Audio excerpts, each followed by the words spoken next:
there is really weird power dynamics between academics and advising, where a lot of times advisors, and this is across institutions, are very reluctant to share their honest feedback with deans or program directors or faculty because they are very worried about the feedback being dismissed or Hmm. overstepping. I've had to work with advising teams where it has taken a lot of me digging to actually get the answers because the first meeting I have, they're so politically correct, right? And they're very cautious with what they say and they're not disrespectful. Um, and then the second meeting, we start to get a little bit more trust, right? And they open up a little bit more. The best survey results is when you do a survey that is anonymous. Right. You can get some really good input from advising there too, because you can't tie it back to them and they're just a little bit more honest with their feedback.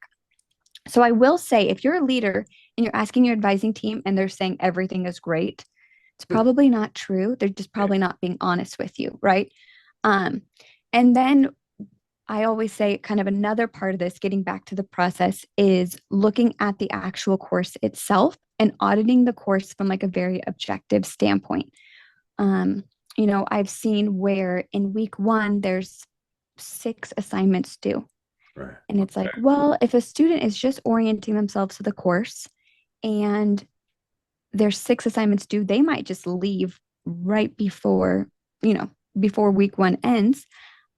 Low stake quizzes, if students start doing poorly with low stake quizzes, 5 points, even if they're not doing well, their confidence gets a little bit rocked, right? So Hmm. looking for signals in the curriculum itself from like an objective standpoint. Okay. If I was a student taking this course, what would intimidate me?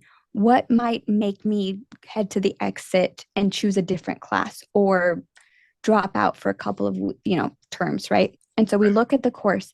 So then we have, you know, these are the three courses students are getting stumbled on. Here's what they're saying about faculty. Is there a reoccurring faculty member that the problem lies with? Here's what they're saying about the courses. Is there trends with, the feedback they're giving us? Here's what advising is saying, and here's what our audit says. And from there, we have a pretty good roadmap of the changes that need to happen within these courses.